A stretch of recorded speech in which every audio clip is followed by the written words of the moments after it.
ṣàbíjẹ ẹ lọ sókè ṣebí ó ti kó gbọ́ ẹ síbẹ̀ ṣebí ó ti kó gbọ́ everything every other thing síbẹ̀ tàbá ti ń sọ̀rọ̀ lọ kó o.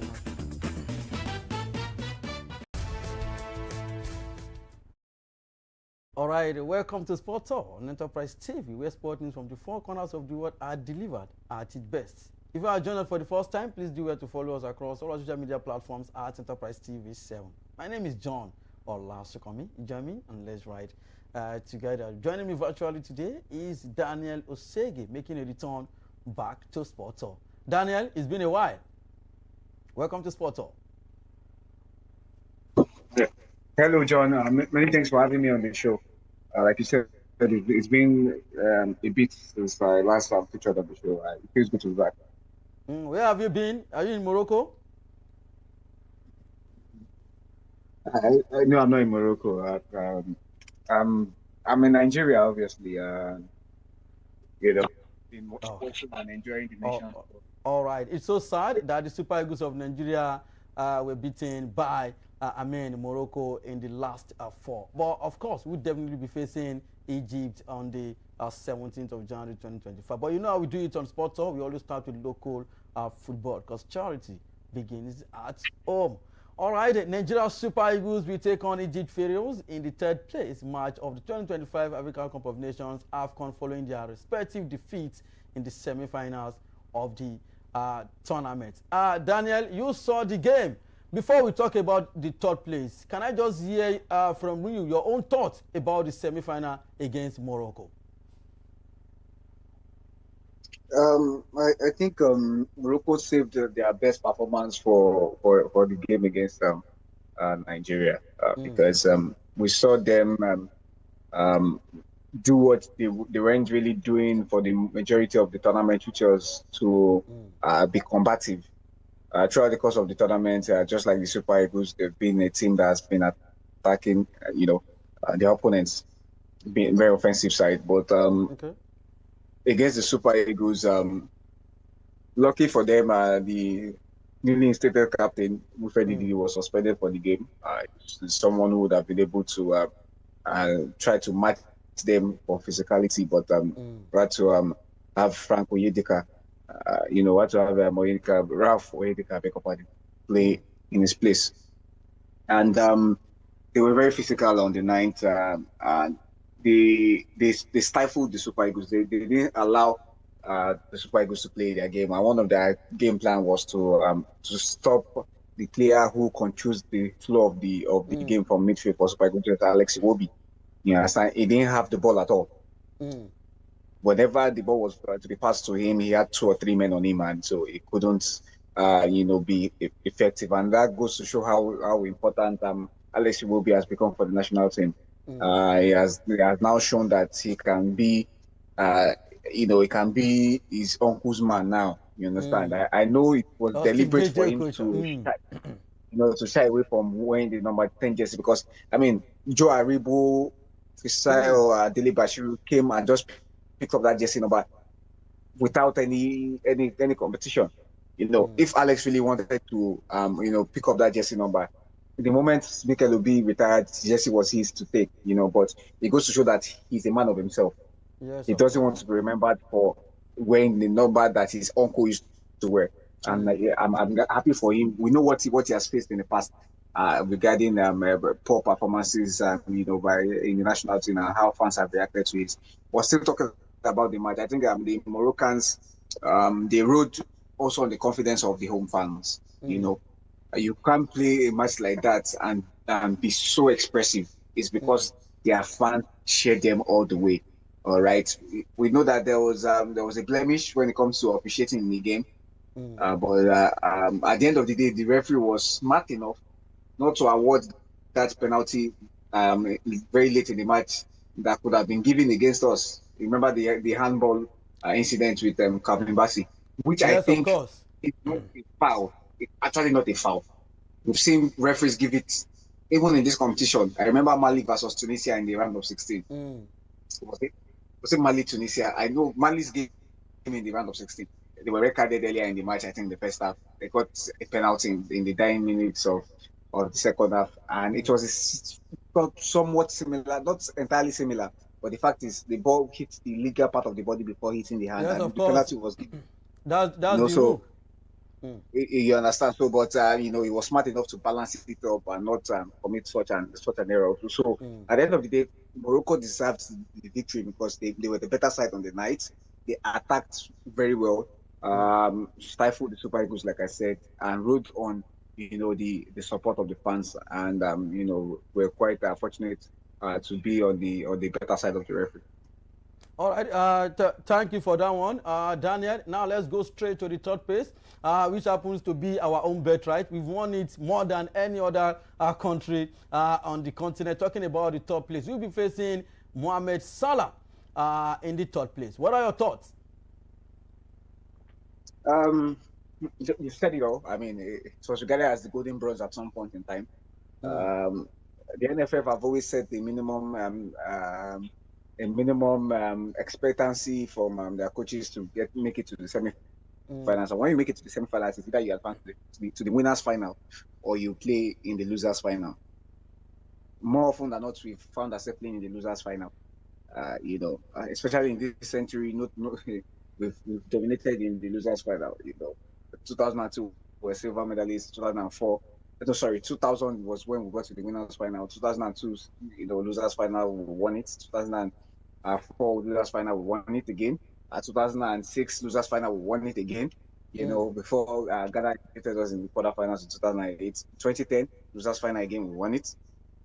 We didn't qualify in 2012. We won the championship in 2013. In In 2013. 2015, we couldn't qualify. 2017, we couldn't qualify. In 2019, where we made a return, losers final again, we won it. Mm. Before 2021, where we were eliminated in the round of 16. Last time out, made it to the winners final but lost. So Mm. yeah, you said it. Nigeria always find a way to grind out the results when it comes to the third place final. Mm. This is going to be a very different opponent, because Okay. the Egyptians are not used to playing in this match. Mm. Mm. They're seven-time champions, the most successful on the continent. So what it tells you is that they find a way to get to the finals and win it, unlike us. But what I'm scared of the most is the fact that at the end of the match against Senegal, or talk about the match between Senegal and Egypt, Mm. Mohamed Salah was seen all smiles. I think it's a thing of him preferring to have lost in the semi-final than losing in that final. I think that Mm. reminds you, has lost in two Afcon finals. Yes, of Yes, course. and so, and especially with the troubles he's having with his team and Liverpool before joining Mm. the camp for Nations Cup, so he feels at ease at this point in time. Happy Mohamed Salah is a dangerous man. You Mm. understand that? But good to know that the Super Eagles, I was expecting that they will even take some time out. Mm. As after failing to get to the stage that they would love to get to, but they resumed training straight up. Mm. Um, the day after the match, and that goes to show that in spite of the disappointment, they are willing to go all the way.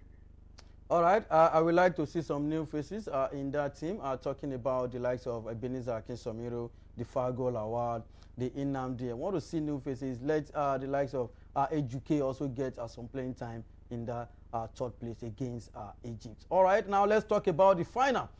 Morocco versus Senegal. Did you see Sadio Mane going back to Senegal with the trophy once again? There was once upon a time, say 5 years ago, when there was a comparison between Mohamed Salah and Sadio And Mane, Sadio Mane. who Mm. is a better player. And I've always stuck with Mohamed Salah, but unfortunately for fans of Mohamed Salah, Mane and Salah both have two African Footballer of the Year awards, Mm. which when it's all said and done, at the end of their careers, when the comparison resumes again, they'll be talk about, okay, if What Salah did you is do for really your better, country? Mm. you understand, and Mane has as many African Footballer of the Year awards as Salah, you understand. So it will be great for Mane, I mean, fantastic human being. I remember we all know what he does for his community in Pampali, and beyond. Also, even in Dakar. I remember the finals of the Carabao Cup in 2022, if I'm not mistaken, where immediately after the final between Chelsea and Liverpool, he booked a private jet that took he and his opponent on the ninth, was Edward Mandi, to fly all the way and to represent their country. You understand? So that's the kind of person he is. But this Moroccan team, they need to win the title. But I don't want them to win the boardroom title. That's my own problem. Officiating in this competition has been in their favor one too many times, and it's not coming as a surprise. I mean, Morocco has built CAF out one too many times, especially when it comes to the women's game. You know how many times hosts will pull out of hosting the Afcon, or maybe when they go for inspection of the facilities and they be like it's not good enough, Morocco will just step in and say, you know what, let's rescue the day. The past two Afcons have been hosted by Morocco. The next Afcon that's commencing in 2 months' time will be hosted by Morocco again. Yes, of course. This Afcon has been hosted by Morocco. The CAF Awards in the past few years that's always been in Cairo has now been hosted in Morocco. So it looks like CAF is trying to compensate them because they've not won the Afcon for many years, well over 3 decades. You understand? So that is what I don't want. The team is good enough. Let them play. Let them work for whatever they want to achieve. Because it's a very fantastic team. They have the best player in Africa, in Achraf Hakimi, probably the best right back in the whole wide world. In the world, yes, of course. I agree with you on that one, Daniel. And I think they should just allow them play. Let's watch beautiful football on Sunday night and enjoy the match. But if Mane wins it, his legendary status in African football will just shoot. And I think it will finally break into that league of being spoken about in the same sentence as the likes of Didier Drogba. Of course. I would like to ask you this question, Daniel Oshege. I don't know if you agree with me that Sadio Mane is the greatest Senegalese player of all time. In as much as I respect the likes of Elhadji Diop, the Fadiga, the Solomon, what is his name? The Henry and Kamara brothers, all of them, I still feel that, Sadio Mane is the greatest Senegalese player of all time. No, that's for sure. There's no doubt. But at the end of the day, there's always a lot of recency bias to this sometimes. You understand? But for the fact that Sadio Mane played for a team like Liverpool, although Elhadji Diop also played for Liverpool, was not that important. Was not a key member for his Liverpool side. But he was brilliant. He had the flair. He was a bad boy of football. Also, some of us don't remember him for that. Very, very bad boy. But I think what stands out for him is the fact that he won 2 African Footballer of the Year, and he was terrorizing defenses in France. The moment he moved to England, the standard of football in England, is always on a different level. But he's a great player. I mean, that's 2002 World Cup performance by that Senegalese team. Of course, they also made history. They went on to the quarterfinal. Yeah, quarterfinals. That's a performance that Africa will never forget. Yes, so that's what worked in their favor. And even earlier in that competition, they went deep in the Afcon as well. So, but Mane is definitely because you look at the fact that he played it for a Liverpool side that made the Champions League final 3 times in 5 seasons. Although they could only win 1, but that goes to show dominance and consistency. He also was part of that team that delivered Liverpool's first league title in 30 years, winning the Golden Boot in the Premier League in the process. All right, and like we said, he has won the African Cup of Nations with Senegal. That's what drove. Even their former coach, who was the captain at the time, Cisse, couldn't accomplish. So he definitely is the greatest Senegalese player in history. And at this point in time, he's gradually knocking on the door to be amongst the top 5 greatest African footballers of all time. Of all time. That is his, definitely a top 10 candidate, but for top 5, there's a lot of George Weah is up there. Samuel Fuse is up there. Didi Drogba is up Vijay there. Drogba is there. Just to name a few. Even Roger Miller, you understand? A lot of great I bet players. the Pele. Not even I bet the Pele you rightfully said. Yeah, even the Zambia maestro, Kalusha Boya. Kalilu Boya, so lots of great names. So, Mane How come you didn't mention the likes of JJ Okocha Kanu Wanko? Come on, Daniel. I was going to mention Kanu, but impact on the club side, even JJ has a better club career than Kanu. Kanu won the titles. Yeah. Yes, of course. Was in the when Ajax won the final of the Champions League, he came as a sub because he was still a very young man at the point in time. He was only 18 at the time. Yes, but after that season, when they now lost in the final the following year, he had come of age. He was already a starter. He started playing the entirety of that match. Yes, so in the time when he was the first 11 player for the Ajax team, they couldn't win the Champions League. Yes, I went to Inter Milan. We know he struggles with heart condition.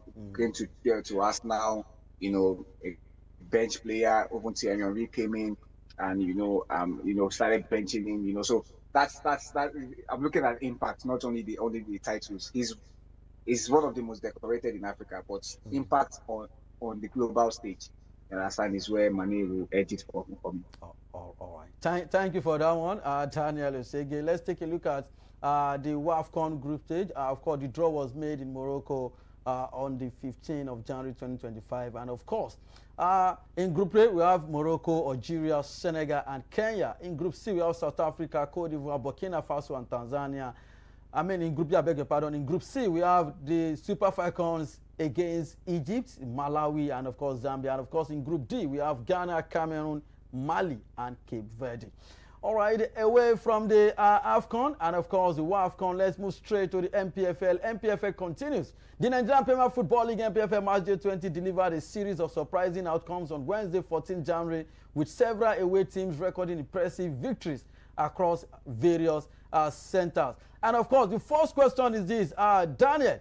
These days, we now see teams winning away from home without fights, without chaos, without voila. In Nigeria. This is what we want to see. Daniel? Definitely. The biggest surprise had to be Caterpillars, who are wallowing in the relegation zone, pick up an away victory. It came as a real shock. Even Bendel Insurance, they hardly win away from home. And for them to pick it up, it was impressive. Warri Wolves have been a decent side this season, so for them to pick up an away win wasn't a surprising one for me. Yes, just like you said, those are the kind of things we want to see, where teams are allowed to express themselves even on the road. Okay, we know that some teams in the MPFL, I will regard their style to the Antonio Conte style. Antonio Conte style in the sense that he focuses on the league and then disregards any other cup competition. It's not like he really disregards it, but it doesn't get the desired results in cup competitions as compared to the league. So for a lot of MPFL teams, they play their best 11, the strongest side at home when it's time to play away from home. They've lost the match even days before the match, so they go with maybe 6 or 7 of their first 11 players, fill it up with some other players, because the results, as far as they are concerned, was already ready before they step on the pitch. So why stress those other players? Why not keep them fresh for the home tie, where you have to grind out the result, and that's the thing. That was the tale of the MPFL, but not anymore. Because see teams pick up maximum points away from home, and it's beautiful, because if every team wins their home matches, it brings disrepute to the league. The credibility of the league will be questioned, and that's why it can be very funny when you see the MPFL table, where the team in first position at the end of the season will not even be able to double the tally of the team in last position. You understand? Or sometimes it will be difficult for you to see the team even have a 30, 40 points gap over the last place position. It only happens in the NPFL, trust me. Or maybe a league that is not up to a 20 team league. In the 20-team league, the first place team is supposed to accrue as much as 3 times the amount of points that was secured by the last place team. That goes to show that you are the champion and they are the worst team in the league. But with ways like this, yes, we can those kind of the normal outcomes will eventually be the story order of the day. All right. Thank you for that one. Let's take a look at the results. Rangers, midweek result, Rangers goalless against Rivers United. What was lost at home to Wiki Tourists. Kwara United lost to Insurance. Shooting Stars defeated the biggest team in the NPFL, Imba 3-0. Remo Stars won the Southwest Derby against Kodu City 1-0. National United 0. Kano Pillars 1. Katsina United 2. Queen Khalifa 0. Academy Warriors 1. Bayelsa United 0. Abia Warriors 1. Plateau United 1. Barao 2. Niger Tornadoes 1. Out of these weekend fixtures, of course, we'll be having Benden Nation versus Academy Warriors, Kano Pillars versus Abia Warriors, Rivers United versus Remo Stars, Eimba versus Barao, Warriors versus Katsina United, Nasarawa United versus Niger Tornadoes, Ikodu City versus Kwara United, Bayelsa versus Shooting Star, Queen Khalifa versus Enugu Rangers, Plateau United, we host Wiki Tourist. All right, away from our local football, let's move straight to foreign football. We'll be starting with the English Premier League. Michael Carrick will step into the dugout as Manchester United interim manager for the first time on Saturday, 17 January at Old Trafford, tasked with steadying a side that has stumbled through another bleak winter. Daniel, you know what they say, that first impression really lasts long, and of course, Carrick, in charge of Man United, will be playing against Pep Guardiola's side, Manchester City, that just got this man from Bournemouth talking about Semenyo, and he has been in great form. 2 games, 2 goals, 1 assist. Jeremy Doku is up there. Another has been struggling to score goals, but whenever it comes to Manchester derby, you will definitely see the Viking himself, the beast, talking about Erling Haaland. Don't you think this task is just too much for Michael Carrick on his first game? Daniel.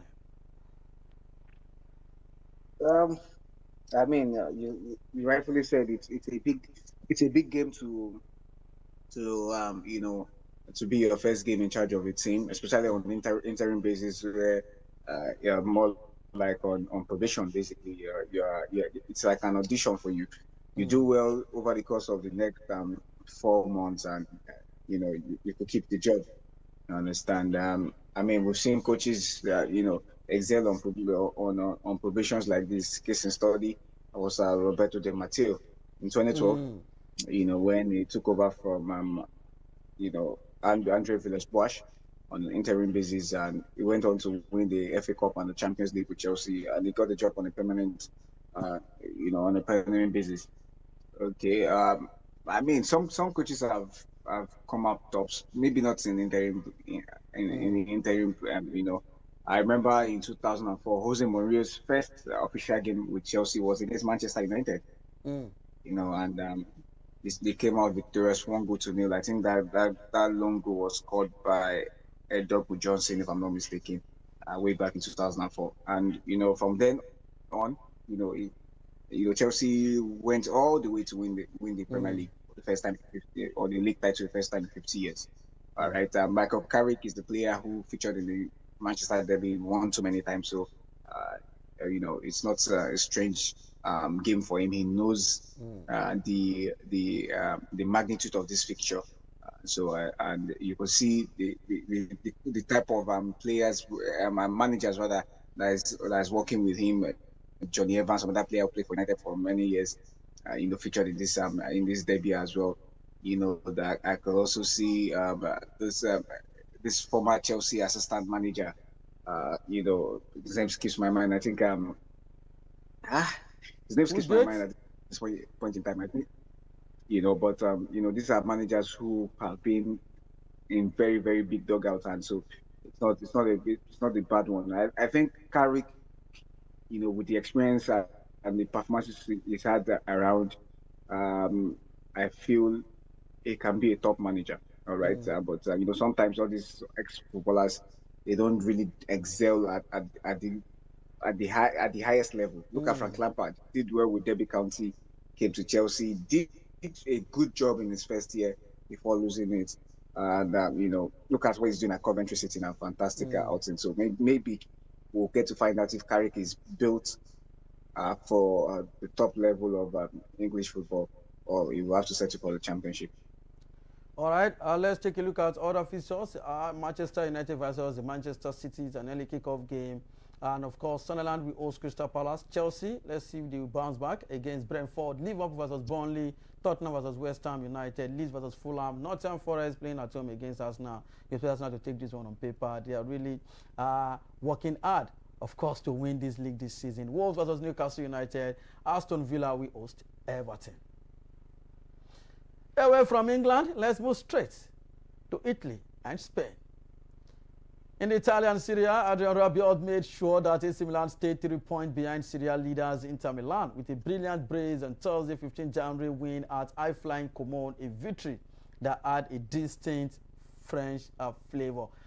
There is one thing about Como. I think we are not giving Sheikh Fabregas the credit that he deserves. I saw the game and I was like, Fabregas has really done so much on this particular team. Talking about Como, they gave AC Milan a run for their money. In fact, I think the person that they should be thanking right now is the man in between the stick for AC Milan, Menon. He was awesome against Como. But let's talk about AC Milan. They are really giving Inter Milan too much problem on the log table. They just want to win the league, especially the man that has won it all, talking about Luka Modric. Do you think they can go all the way to win this league this season, Daniel?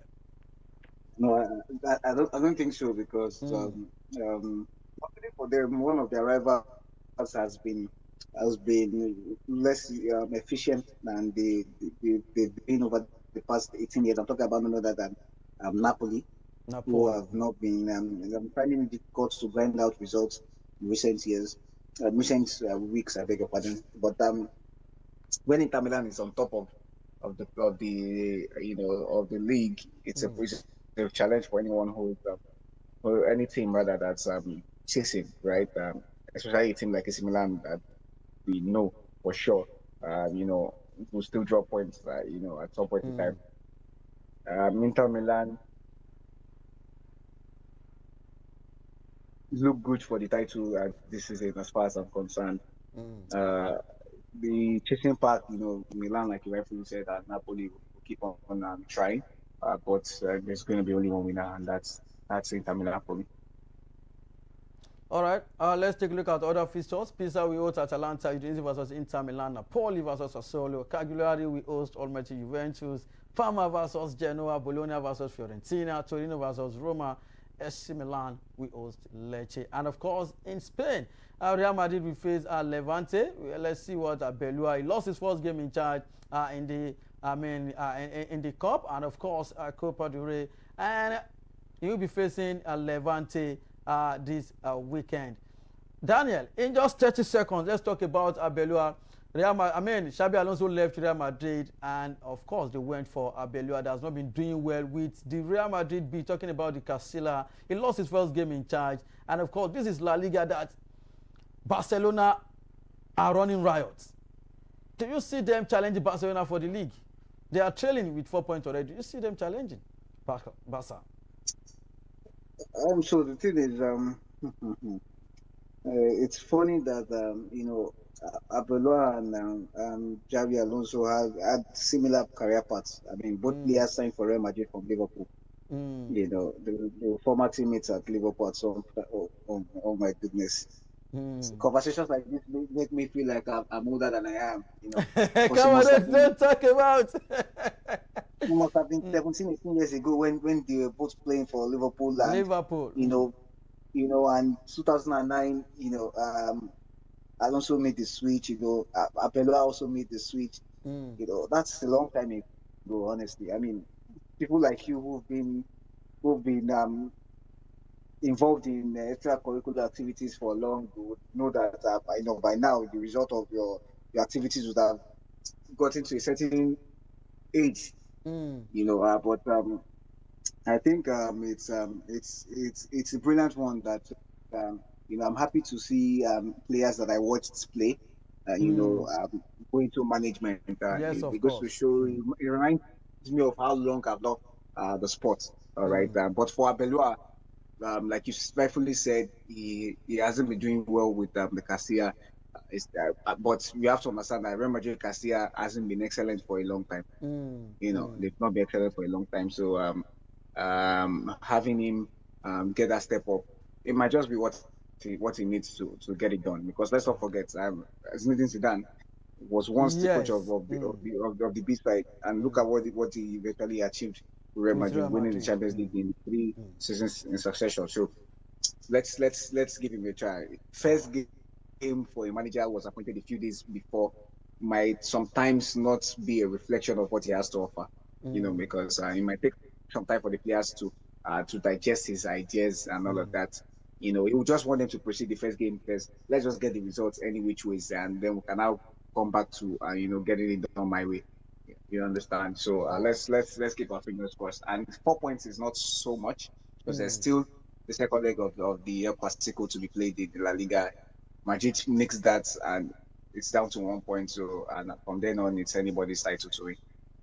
All right, let's take a look at other fixtures. Mallorca versus Athletic Bilbao, Osasuna will host Real Oviedo, Betis versus Villarreal, Getafe versus Valencia, Atletico de Madrid versus Alaves, Celta Vigo will host Rayo Vallecano, Real Sociedad versus Barcelona. In Bundesliga, we have Bremen versus Frankfurt, Hoffenheim versus Leverkusen, Cologne will host Mainz, Hamburger versus Mönchengladbach, Dortmund versus St. Pauli, Leipzig versus Bayern Munich, Stuttgart will host Union Berlin. And of course, in France, French Ligue 1, PSG will host Lille, Monaco versus Lorient, Lens versus Auxerre, Toulouse versus Nice, Angers versus Marseille. I just hope they will not harvest the old anger on Olympique de Marseille. Nantes versus Paris FC, Lyon we host Brest. Away from foreign football, let's move straight to other sports. In the world of tennis, defending champion Yannick Sinner arrives at the Australian Open a different man to the one who walked into Melbourne Park a year ago, stronger in body and mind after navigating a period he describes as the most difficult of his young career. Daniel, let's talk about Wimbledon. I will be starting in few days, and of course, my major concern is all about your GOAT, talking about Novak Djokovic. He still holds the winning streak when it comes to Wimbledon. I think it's 45 if I'm correct. And of course, these lads are not just taking it easy on him at all. How I wish that your GOAT, Novak Djokovic, will get to win this one, of course. I'm still with the man from Spain, talking about Carlos Alcaraz. These are the talking points. Let's talk about Novak Djokovic. All right. First of all, it's the Australian Open at this point in time. We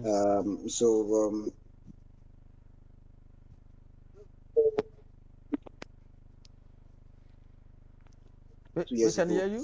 Okay, go ahead. All right. So I said just before Yannick Sinner came into the limelight in 2023, it's not like he's been around, but before he now became that dominant force, you understand? There was a certain Novak Djokovic who was, winning, winning the Australian Open for fun. If you check his track record, he has won 24 Grand Slams in total. That's definitely not news anymore. But of them, he has won 10 in Melbourne, 10 Australian Opens of the 24. He has not won them beyond even 4 elsewhere, aside from at Wimbledon, where he has won 7. So it goes to show you how dominant he was. In fact, there's been like 2 times when he has won it 3 years in a row in his career. But now that we've got what you call Yannick Sinner, anybody that faces Yannick Sinner on hard court it's like a lost match before it commences. You know, so that's the challenge for for Novak at this point in time. And you know, Novak is not getting any younger. Yes, of course. Novak It's will be 39 38. Come in on. May. Mm. He'll be 39 in May.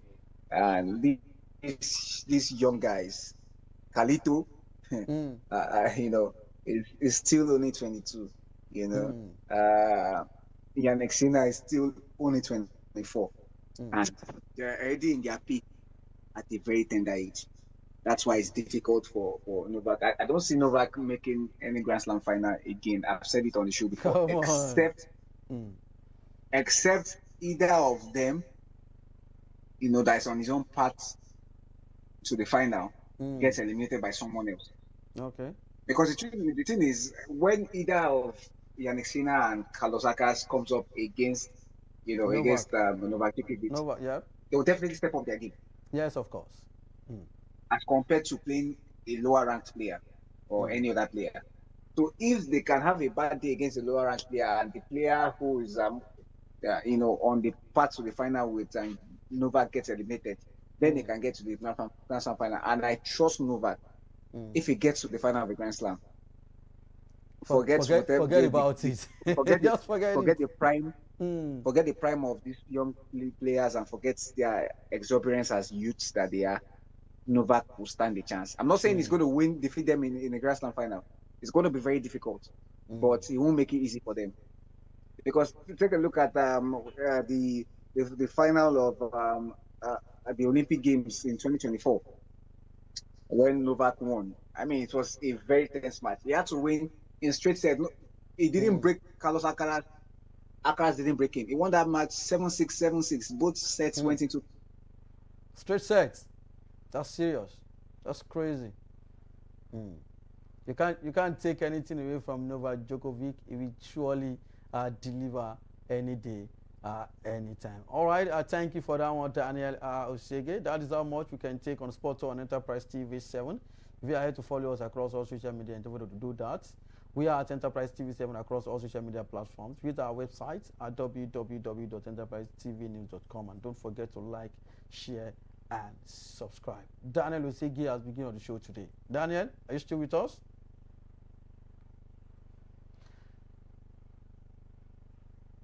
My name remains John Olasukomi. See you next time.